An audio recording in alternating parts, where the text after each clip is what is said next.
Ora, sou Sérgio Santos Dias, nasci em Pendilha, 24 de setembro, 17 foi o dia, mas depois registraram-me 24 de setembro de 1952. Depois fiz aqui a quarta classe, na terra, era obrigatório. Depois, com 13 anos, emigrei a primeira vez para Lisboa. O meu pai mandou-me para Lisboa para uma padaria, trabalhar de noite, das 10 da noite às 10 da manhã. Ele tinha 34 anos e eu mandava para cá o dinheirinho. Trabalhei 2 anos, lá na padaria. Depois, aos 15 anos, fui aprender a pintura, escavações de casas, até aos 22 em Lisboa. Depois emigrei para a França, tinha 22 anos, 74. Até hoje, já lá vão quase 48 anos. Depois, na França, fui de assalto, era muito complicado naquela altura. É que não fui com papéis, fui sem papéis. E levou-me um senhor, tive que na fronteira andar um bocado a pé para passar, de lado, lá com o senhor. Depois apanharam-me à frente. Depois cheguei à França, fomos controlados pela polícia, como é que se chama, aduana, não é? Da polícia. Estive lá uma tarde, interrogaram-me para onde é que ia, para onde deixava de ir. Depois deixaram-me conseguir e fui parar perto de Genebra. Eu tinha um contrato, ou melhor, tinha um patrão que me dava trabalho, o passador, paguei ao passador, que me dava trabalho ali perto de Toulouse. Chegamos lá, o patrão não estava lá, tinha ido para a Alemanha. E ele disse, leva-os para cima, para o pé de lá para cima, e depois, se não arranjar trabalho, torna-nos a trabalhar para baixo. Depois deixou-nos lá ficar.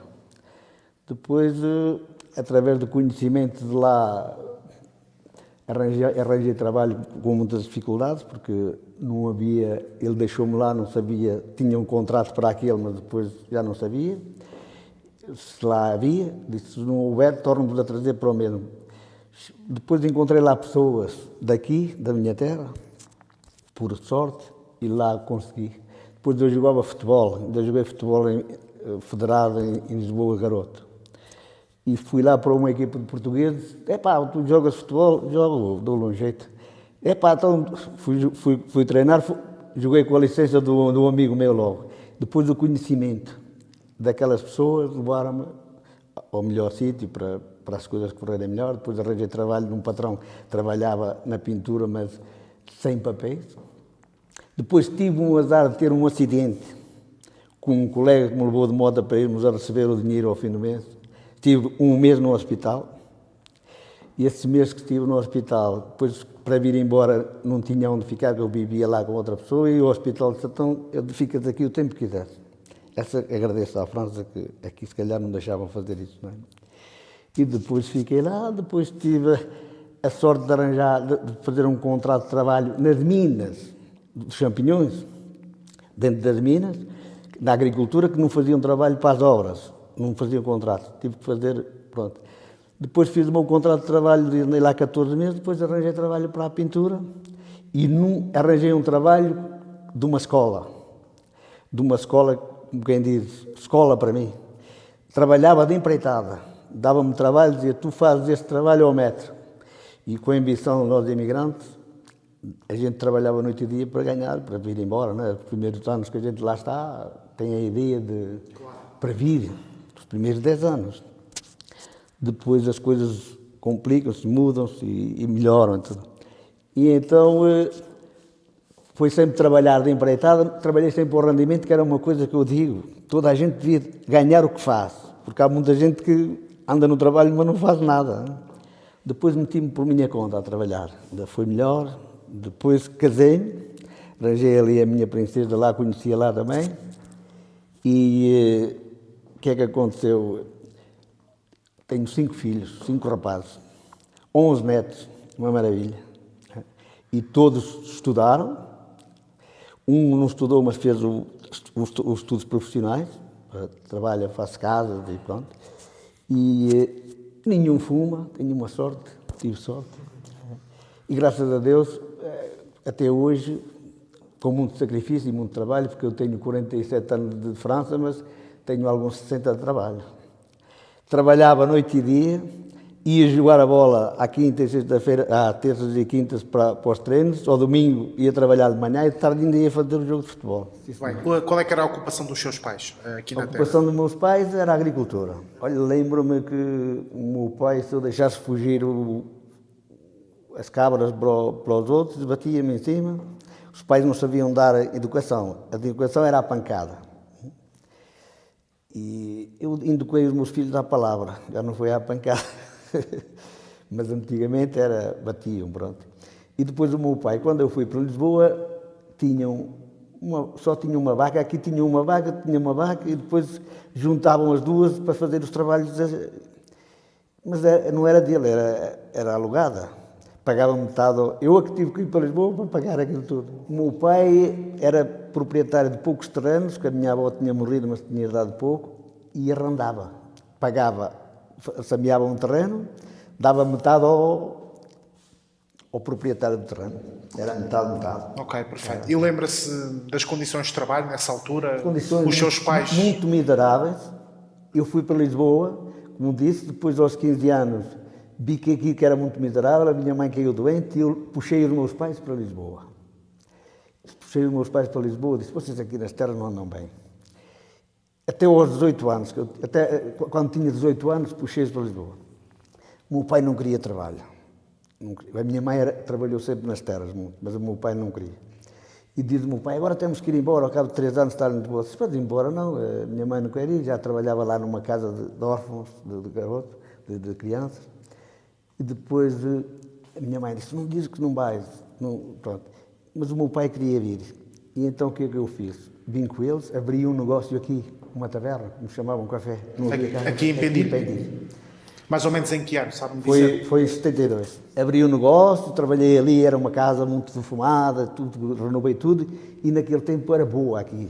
E depois o meu pai não podia tirar a carta, só tinha exame da terceira, eu tirei a carta e fazíamos aqui táxi ao negro, sem dizer, eu é que era o taxista aqui da terra, com 19 anos. E então, depois comecei a arranjar aqui uns trabalhitos e a taverna funcionava muito bem, aquilo era uma maravilha. Eu até estava cá bem, eu trabalhava aqui, tinha cá trabalho. Mas eu chegava à noite a casa, comia, e os meus pais estavam lá na taverna, mas queriam que eu estivesse lá sempre, a servir. E eu queria ir ver as meninas, não é? Como era um rapaz novo, não é? E deixava o meu pai a berrar com a minha mãe. Pá, já deixaste de fugir e tudo. Eu digo assim, então, estou aqui para vos chatear, vou dar um salto à França. E foi aí que arranjei então para dar o salto à França, vou experimentar. Pronto. Morria aqui muita gente por falta de uma injeção, com as anginas, vi morrer. Uma vez aqui estavam 8 caixões de garotos pequeninos da escola. Porque aqui antigamente a escola era como as formigas. Havia cá 4 professores. Escolas sempre cheias, pronto, havia muita gente. E o Sr. Sérgio fez a escolaridade também aqui? A 4ª classe. Até à 4ª classe? Até à 4ª classe. Qual é que era o nome da escola? A escola de Pendilhas, a escola primária de Pendilhas. Lembro-me que o professor da primeira classe andava a namorar a mulher quando eu fui para lá para a primeira classe. E antigamente as raparigas estavam de um lado e os rapazes do outro. E então, lembro-me o professor, em vez de estar a dar aulas aos alunos, estava com a mulher. Depois casou-se mais tarde. E o que é que aconteceu? Só houve aqui um senhor, mais velho do que eu 1 ano, da classe toda, só foi um que passou, os outros reprovaram todos, vieram para a minha classe da primeira. E essa lembra mesmo. Por causa do namoro chamávamos o bigode arame, pronto. E então essa lembrança ficou-me, sempre só houve um que aprendia muito bem, que depois até foi padre, chamam o padre Abílio aqui, que até é da minha família, meu primo. Os outros reprovaram todos, é esse que me lembrei. E eu fiz o exame da 4ª, passei sempre. Tive a minha irmã, que era mais velha do que eu, 2 anos, andou comigo na escola até, mas ela nunca fez o exame da 4ª, não conseguiu, não sei. Depois a fazer a 4ª classe, guardei aqui um bocado as ovelhas e fui 1 ano para as Vindimas, com o meu pai em setembro, para o Ribatejo, com a minha mãe, para Alenquer, primeiro ano. Mês e meio, a minha mãe não me deu 10 tostões para comprar nada, trouxe o dinheiro que deu ao meu pai, eu não tive direito a nada. Já agora, como é que eram as condições de trabalho Lá em Alenquer? Em Alenquer, as Sim. condições de trabalho eram de nascer ao pôr. Era de sol a sol. Sol a sol. Nós trabalhávamos lá, ganhávamos 16 escudos por dia. Eu ganhava, mas nunca vi dinheiro nenhum. Pronto. O segundo ano fui com o meu pai e com a minha irmã para a Lorna, para Almeirim, para Santarém. E depois, com 12 anos, depois aos 13 anos, fui para Lisboa. O meu pai mandou-me para Lisboa para uma padaria trabalhar de noite, 12 horas por dia. Fiquei sozinho a viver lá numa barraca com um amigo daqui, nós vivíamos lá.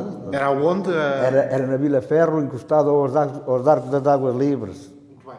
Ali perto do Casal Ventoso. Eu passava no Casal Ventoso de dia, às 10 da manhã, descia do Casal Ventoso para vir para casa. Mas à noite tinha medo de ir para a vila, depois a Moreiras, a pé, pronto. Era um precário, vivíamos lá, nem janelas tinha, nem nada, era um corredor com um quartito de cada lado, vivíamos ali 2 pessoas ou 3. Mas foi o Sr. Carlos e o Sr. amigo que fizeram a Não, eram os senhores daqui de Pendilho que foram para lá mais cedo que nós, mais velhos, e fizeram lá aquelas rampas, aqueles quartos, e depois alugavam, eram mais perto, já alugavam aquilo, aproveitavam-se da malta, e a malta ia para lá assim.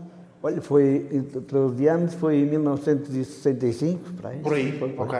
E a partir daí, então, estabelece-se em Lisboa? A partir daí estabeleci-me em Lisboa, e depois quando fui para trabalhar para a padaria, até fiquei com o nome Benfica, porque não tinha, a roupa não me servia, que eu era muito pequenino, ainda hoje não sou grande, e levei uma camiseta vermelha, como agora.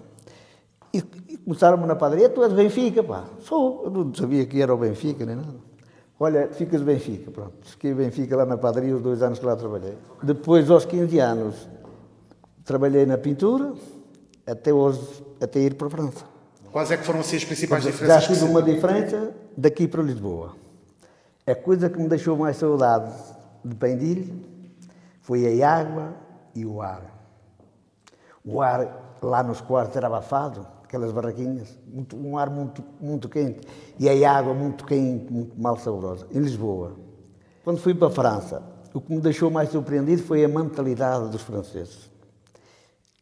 Parece que encontrei o meu sítio, lá. A mentalidade disse, isto aqui agrada-me, porque fui logo hospitalizado. E da maneira que me trataram, senti uma mentalidade diferente daqui, quer dizer, uma igualdade, como se diz o francês, paternidade e liberdade. Encontrei aquilo lá. O Sr. Sérgio acha que as pessoas aqui em Pendilho, nessa altura, tinham essa percepção? Tinha. De que viviam num regime... Nós aqui éramos um bocadinho com o regime católico. Metia medo.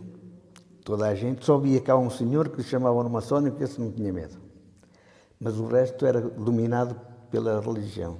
Pronto. Ou seja, então acha que em Pendilho... Nós não podíamos fugir à regra. Tínhamos que andar a mão dada da religião. Ou seja, então a Igreja era o que incutia em vocês... Dominava aqui, na altura, o sistema. Era. O que eu, no meu ponto de vista... Olha, acontecia, por exemplo, eu fui uma pessoa que levei a cultura para a França com a música. E então eu já tocava concertina. E quando chegava o dia da festa, fazem aqui umas festas, no dia 15 de agosto, e então eu levava para a escola, havia lá um terraço grande, ia para lá tocar com a malta, com a mocidade queria tocar. Quando não havia muita música, eu ia para lá tocar. E levava para lá, as pessoas iam lá, ia para lá, malta nova, não é? Claro. Gostavam da música, não sabia tocar agora, eles aparelhados, mas naquela altura não. E então eu ia para lá e levava para lá as pessoas. Ia para lá, convidavam-me para ir, pronto. Toda a gente gostava. E o padre ia lá e não queria. Vocês não toquem porque vai apresentar-se ali o leilão que davam aqui prendas para vender e depois vós tirais para cá o pessoal. Eu era a vítima número 1 disso aqui, não tinha culpa nenhuma, queria dar alegria às pessoas, mas não deixavam. E então às vezes chegava lá e parava aquilo tudo. Ou seja, então no fundo o padre representava a autoridade máxima e incontestável. Exato. Aqui. Era. Mesmo para o presidente da junta era o padre que decidia. Claro. Na minha maneira de ver. Existia aqui na Terra algum movimento assim mais contestatário? As pessoas revoltavam-se, organizavam-se ou não? Ou nunca chegou a existir? Falavam muito que havia aqui a PIDE, depois falavam que era A, B, C, D, mas eu nunca desconfiei que houvesse cá informadores, porque ninguém foi preso por isso. Mas que metiam medo, metiam. Diziam que havia aqui o padre António Clareancho, fazia partida, depois até disseram que era o meu avô, depois diziam que eram outras pessoas, mas isso nunca foi, eu nunca tive certeza. Tá? Não, mas era um medo que se espalhava para a gente vivia com medo, pronto, medo, não podia, vivia-se a medo.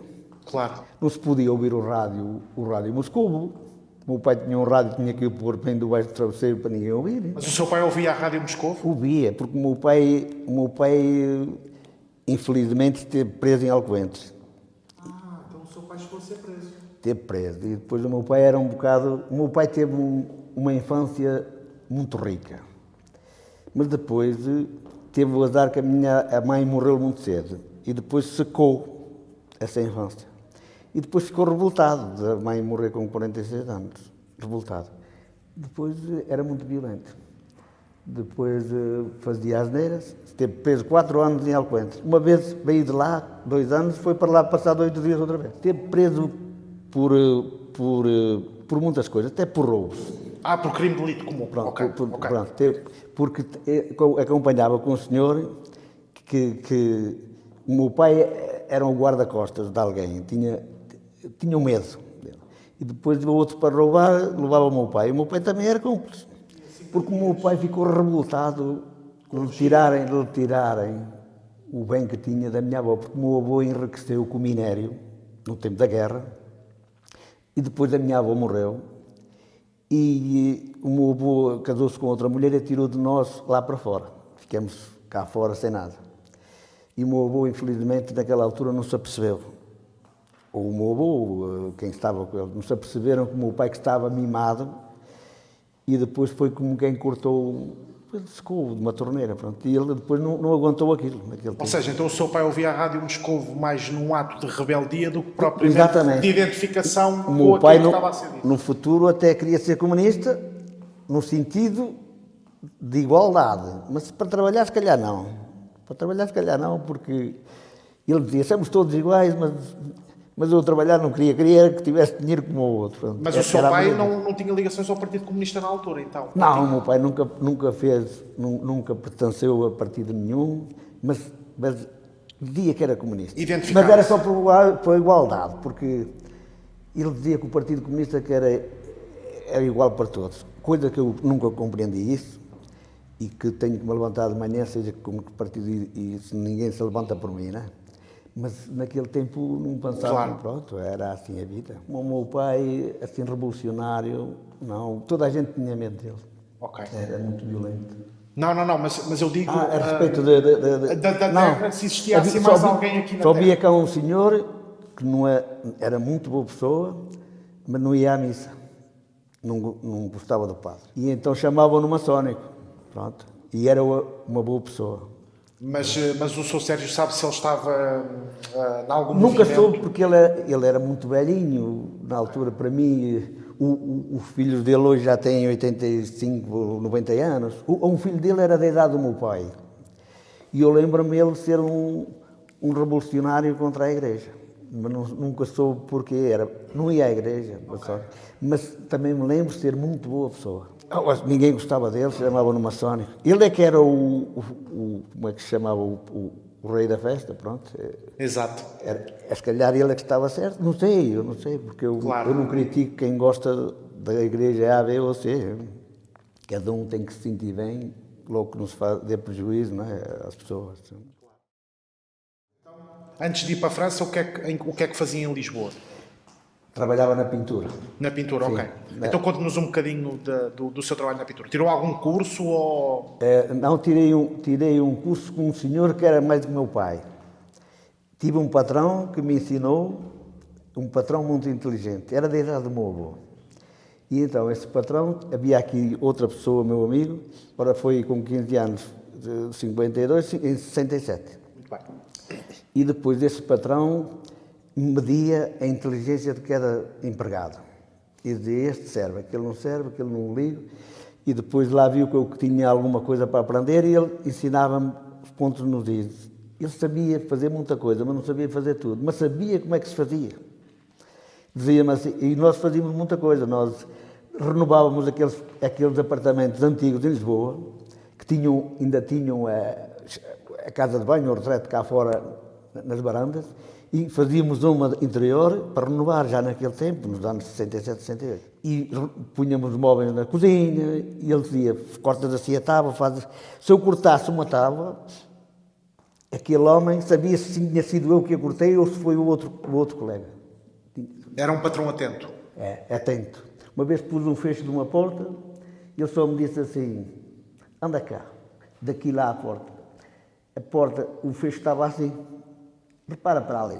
Não me disse mais nada. Depois o fecho estava assim ao viés, tive que lá ir pô-lo direito. Sabia ensinar. Era um bom homem, que foi mais que o meu pai. As condições de trabalho com esse patrão eram maravilhosas. Só se trabalhava 8 horas por dia, já era muito menos que na padaria. E dava-nos liberdade e gostava que o trabalho ficasse bem feito e deixava-nos lá ficar. E ele tinha outra história muito importante, esse patrão. Não lhe gostava trabalhos, trazia lá só aprendizes, ia fazer um trabalho à sua casa, era o dia. Assim ele nunca perdia dinheiro. Dávamos lá, podíamos não avançar, fazer o trabalho, em vez de demorar um dia, demorávamos 5 ou 6, ele só fazia as contas ao fim e fazia uma confiança.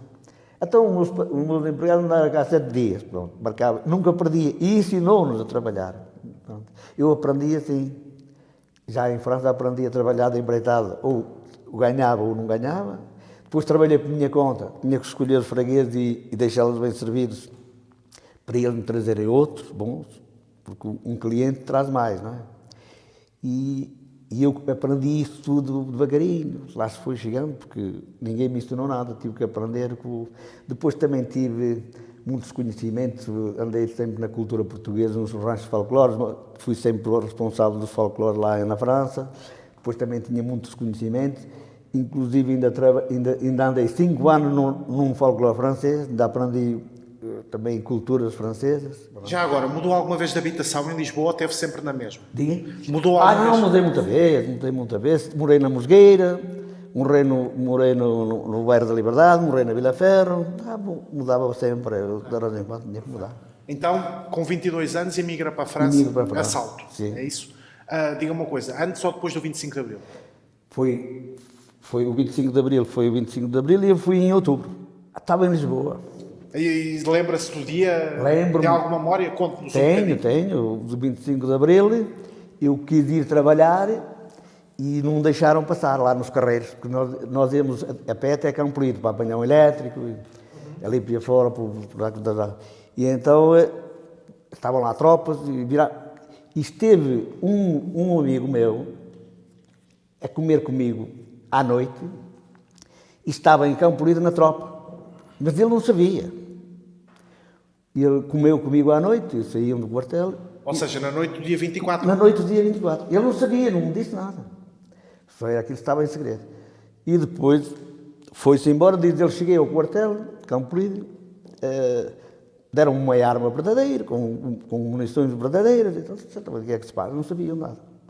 E eu, nesse dia de manhã, quis ir para o trabalho, não deixaram passar.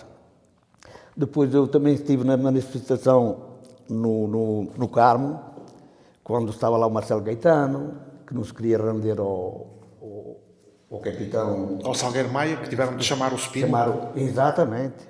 O Spínola, para ele depois levaram para a Amadora. Isso eu fui presenciado lá no Carmo. Recordo-me, a gente naquele tempo estava surpreendido por aquilo, porque o do Carmo não foi no mesmo dia, foi mais tarde. Essa revolução não foi no 25 de Abril, de irem buscar o Marcelo Caetano, não é? Foi um dia ou depois, não sei a data, mas não foi no mesmo dia. Foi no 25 de Abril. Então foi à tarde, porque eu estive lá à tarde. Exatamente. Devia ser à tarde, já não tenho noção. E sei que fui, de manhã não deixaram passar, depois então fomos lá, eu até estava convencido que não tinha sido de manhã, não deixaram passar para o trabalho. E depois nós ainda deram uns tiros, estava presente, contra a façada na António Maria Cardoso, na Santa Pita. Estava lá presente, mas estava longe, não deixavam passar para lá, estava o largo cheio, com tanques da tropa e tudo pronto. E depois foi assim, depois nós andávamos ali, não sabíamos o que é que se passava. Eu sentia as pessoas a manifestarem-se, mas eu nunca fui daquelas pessoas assim. Porque eu, se tiver de dizer alguma coisa, digo quando tenho medo. Mas quando não tenho medo também já não digo. As pessoas estavam cheias de medo e não diziam nada. Depois, quando já não tiveram medo, disseram, está a ver? Eu não gosto disso. O meu feitio não é esse. Eu, se tiver a dizer alguma coisa a alguém, digo. Se vier o mundo por cima, bem. Mas o mundo estava oprimido. Depois, assim que se pôde livrar, já estavam a aproveitar. É preciso deixar calmar o que é que podia dar, não é? Mas pronto. Eu estava tranquilo, nem tinha nada contra ninguém. Estava ali a aprender, pronto, é uma aprendizagem. Não sabia o que era o dia da manhã, nem estava inquieto, com medo, nem com nada, nem contente. Não sabia. O 1º de maio já não tenho assim tanta lembrança, porque se calhar já não me interessava, porque era só revoluções e eu já não ligava mais. Pronto. Porquê é que sente que tem de dar o salto para a França e como é que a oportunidade surgiu? Olha, o salto para a França foi que, como eu lhe disse, estava com os pais aqui e eles chateavam-se. Estavam bem, não queriam estar... Eu disse, bom, a única coisa que tenho de fazer é ir-me embora. Depois apareceu a ocasião de haver umas pessoas que me arranjavam um trabalho lá, ia lá para trabalhar nas madeiras, e então disse a um colega meu, então vamos embora. Vamos. Naquele tempo paguei 7 contos, só se ganhava 3 contos por mês. 7 contos para me levar. Clandestinamente, sem papéis, nada. Chegamos ao lugar certo, ao lugar certo lá, o patrão não estava lá, como tinha dito há bocado. A mulher disse, o patrão foi para a Alemanha, só cá está amanhã. Ele levou-nos. Mas antes fui apanhado pelas fronteiras. Mas de Portugal com Espanha? Não, na França já. Já na França, ok. E estava lá eu e outro amigo daqui que foi comigo, também 2 rapazes, naquele tempo, rapaziada. E então ia lá uma senhora que já tinha papéis e já estavam legalizados, tinha lá os homens, iam ter com os maridos, pronto. E nós, como não tínhamos papéis, a fronteira levou-nos, aos 2, lá para um monte, andou 1 hora a andar. Mas o passador acompanhou-nos. Como é que era o caminho? Era a pé, era de carro, era de carro? Não, eu só fui a pé um bocadinho na fronteira ali de Vilar Formoso. Ok. Parei antes, houve um senhor que nos levou e levou-nos a uma casa de negócio mais à frente e apanhamos. Então, de resto, foi sempre de... Sempre de carro. De carro. Sempre de carro. Quando fomos presos, a pessoa ficou inquieta, porque apanhou o bilhete de identidade e a carta de condução, siga-nos. Ele também estava a conta, não é? Claro. E depois o homem teve que nos seguir, senão era capaz de nos deixar ali, né? Mas apanhou os documentos. Depois chegamos lá e o rapaz que estava comigo, que era daqui, já me disse-me que tinha o 2º ano, sabia falar francês, eu não sabia nada, nem uma palavra sabia dizer. E ia sempre a gabar-se pelo caminho. Quando íamos do carro, a gabar-se. O gajo estava a falar francês, vou ter sorte quando lá chegar. Depois fomos então para a polícia, meteram-nos lá na jaula, lá num quarto e tal. E depois veio lá um homem, um polícia da fronteira, nos interrogar. Então vocês, o que é que vêm? Para onde é que vão? E eu dizia ao meu colega, tu sabes falar francês? Explica-lhe que vamos ter com umas pessoas a Annecy ou lá para longe. E ele... Qual é que era o destino do Sr. Sérgio já agora? Era Paris? Era... Não, fui para o pé de Genebra, Annecy, perto de Lyon. Ok. Pronto, ali é 30 km de Genebra. Ok, perfeito. No Alto Savoie, como chamam, pronto. E então o rapaz, em vez de falar, ficava muito vermelho, pá. Ficava bloqueado. E eu digo, mas tu vinhas a falar tão bem francês no carro e agora estás bloqueado. E eles iam-se embora. Deixavam-nos lá ficar sozinhos. Horas, tinham lá 6 ou 7 horas. E eu dizia-lhe, Alberto, diz-lhe que vamos ver uns familiares. E ele dizia-me assim, olha, nós agora já vamos para a prisão. Que eles tiveram, mas ele dizia que tinha compreendido isso, mas não dizia nada a ele. Depois chegou a um ponto, e o outro polícia, outro guarda, e quando entrava ele punha-se vermelho e eu comecei-me a rir como um maluco. Eu era de rir que eles não falarem. Eu dizia, então, mas estás a dizer que eles disseram isto e agora não tem resposta. Depois, a primeira vez o polícia olhou para mim e disse, este gajo está-se a rir. Mas um rir que eu não me segurei, a rir alto. E ele muito vermelho, viravam-se para ele. Então, você, como é que é? Ele nada, bloqueava. iam-se embora. Tornavam a vir, e ele dizia assim, e agora é que vai ser? Começavam para mim. E eu dizia assim, não digas mais nada, senão daqui a bocado não me seguro a rir outra vez. Quando tal, entrava outro polícia a interrogar. Assim que entrasse, eu vi, olhava para ele, via o vermelho, não sabia, ainda me ria mais de maluquice. Depois, passado umas 6 horas, chamaram lá o passador, deram os documentos e mandaram-nos embora. Então deixaram-nos ir. Deixaram-nos ir embora. Okay. Então não chegou a ser preso? Não, ficamos ali em interrogação. Depois fui para um lugar que não era provisto, que era antes, mas não estava lá o patrão, fomos para um lugar e ele disse, leva-os para ali, e ali logo se vê. Se não arranjar trabalho, torna-nos a trazer para cá. E então depois lá tive conhecimentos logo então com uma associação de portugueses, que lá estava, depois de jogar a bola. Primeiro, quando lá cheguei, fui logo jogar a bola com a carta de outro. Disse, tens que jogar já domingo. Era uma equipe distrital. Boa Vista da Mercia. Então tinha mesmo nome de... Tinha um nome português. E era distrital, estava na segunda, terceira série. Então eu sou o Sérgio, quando chega lá, o que é que faz profissionalmente? O que é que começa a fazer? Profissionalmente comecei a trabalhar, logo passado 15 dias, na pintura também. Depois, mas sem papéis. Não faziam papéis para as obras, só faziam para a agricultura. E então trabalho um dia, 10 de janeiro de 1975, às 6h30 da tarde, não me foram lá levar, recebimos no dia 10, não foram lá levar o dinheiro e o escritório era perto. E então o chefe disse, não trouxeram cá o dinheiro, ir lá receber lá acima. Estava lá um senhor já com uma certa idade, se calhar 45, 50 anos, eu com 22, não é? Diz ele, monta aqui na moto, tinha uma moto 125, que eu levo-te. Olha, só acordei no hospital. Acordei no hospital, com a cabeça, fiquei no coma, com a cabeça partida, com um buraco no joelho, um mês no hospital, no verdadeiro hospital, ali a tratarem-me. Depois como não tinha família, eles disseram, você já pode ir de alta, mas não tem ninguém em casa. Então, havia um hospital velho, você vai para ali para o hospital velho, come lá e bebe e vem cá dormir. Pronto, é assim, quando você quiser. A primeira, como é que se diz? O primeiro bem que eu tive na França, que aqui se calhar não fazia, não é?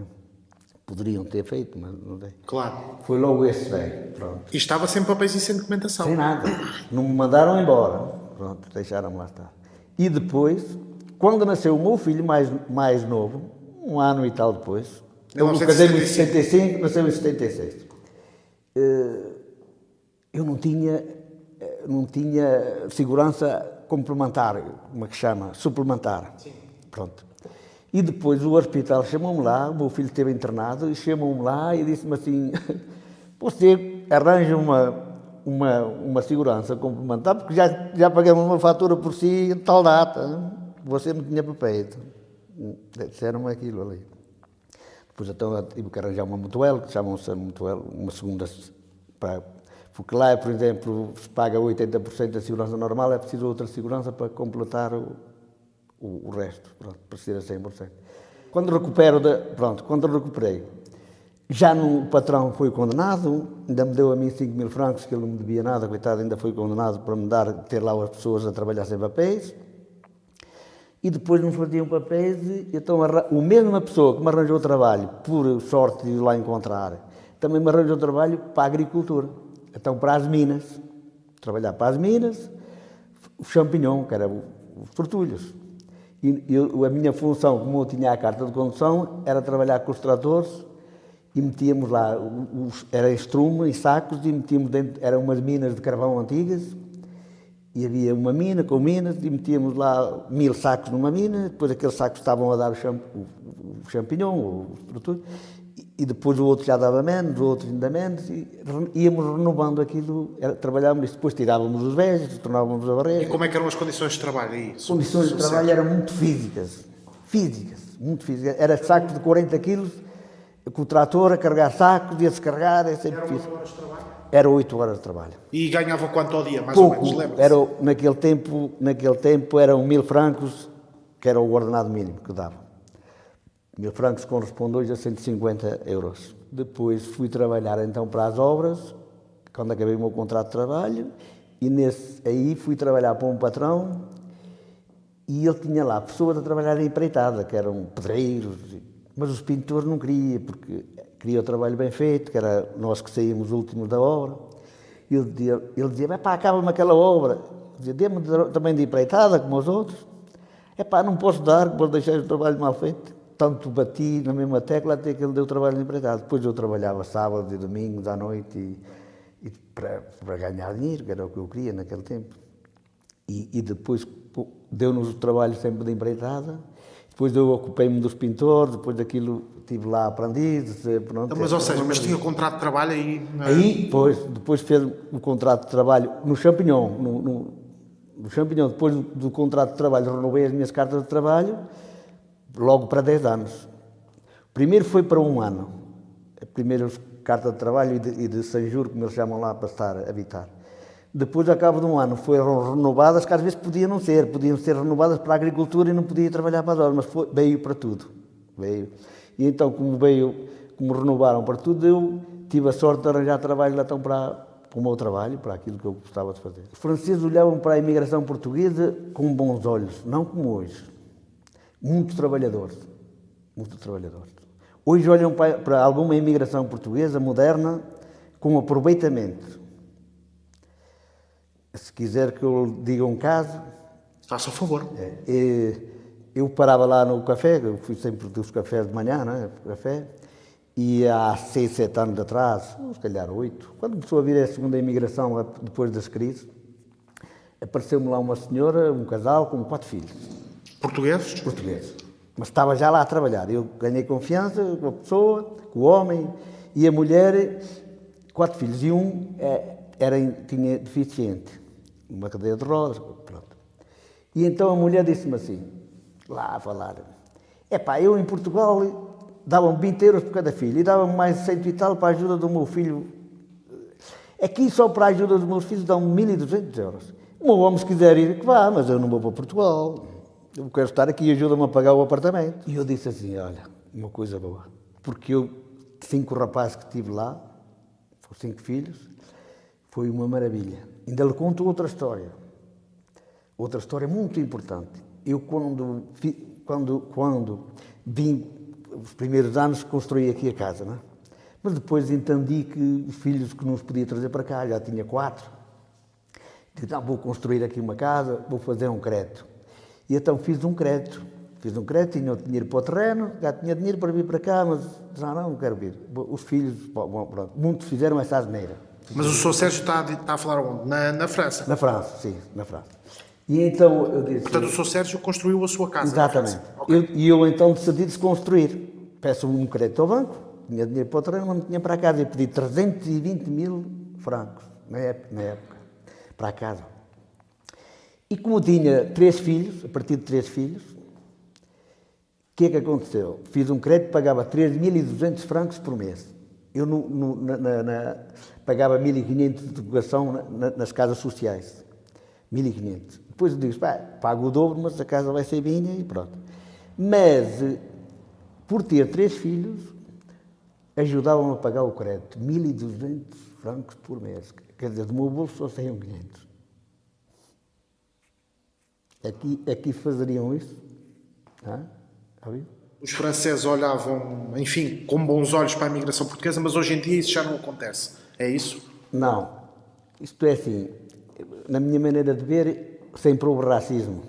E agora aumentou mais, porque estas últimas camadas, nos últimos anos, na minha maneira de ver, aproveitaram-se do sistema francês.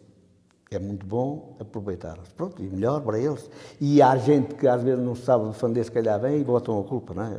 Existem sempre... Da população francesa para os portugueses. Eu primeiro via nos árabes, porque havia lá um árabe que trabalhava, que morava perto de mim e tinha 3 mulheres. Tinha 20 e tal filhos. E ele dizia-me para mim, eu trabalhar, então só dos filhos eu recebo 10.000 francos. Naquele tempo, eu dizia, vou trabalhar. E depois as pessoas eram contra, não é? Estes gajos estamos a trabalhar para eles. E há sempre quem seja racista, isso não há hipótese. Contra mim nunca, não. Mas sentia que existiam Existia, na sociedade na francesa? altura existia mais para outras pessoas, não para os portugueses. Ok, Não ok. para os portugueses. Os portugueses foram sempre bem vistos a esse respeito. Então, e a comunidade portuguesa lá em França? Era A unida? comunidade portuguesa, eu lidei com ela. 40 e tal anos, fui presidente da associação, fui presidente sempre do Rancho Como é que Folclore. se chamava a associação? Associação dos Portugueses, eu fui em duas. A Associação Desportiva dos Portugueses da Annecy e a Associação Cultural dos Portugueses da Annecy. A Associação Desportiva tinha uma equipa de futebol, pronto, e a outra não tinha só o Rancho Folclore. Tinha o bar, vendia, fazia lá festa, levamos para lá os artistas todos para aí em Portugal. Quando era nas festas, fazíamos festas grandes lá. Eu fiz lá festas com 1.200 pessoas. Todos portugueses ou também franceses? Havia alguns franceses, mas praticamente a maioria era tudo quase português. Era. Eu cheguei a estar a tocar e tinha um rancho de pequeninos e via as pessoas a chorar. Era importante, aquilo era uma alegria, uma lembrança do caralho. Inclusive aqui também cheguei a trazer cá o rancho folclore e via, porque era raro ver-se criancinhas com 5 ou 6 anos a dançar. E nós tínhamos daquilo, tinha graça, pronto. O que é que faz hoje em dia? Hoje em dia já estou reformado e tenho um filho também que trabalha por conta dele e tenho outro que trabalha na Suíça, pronto.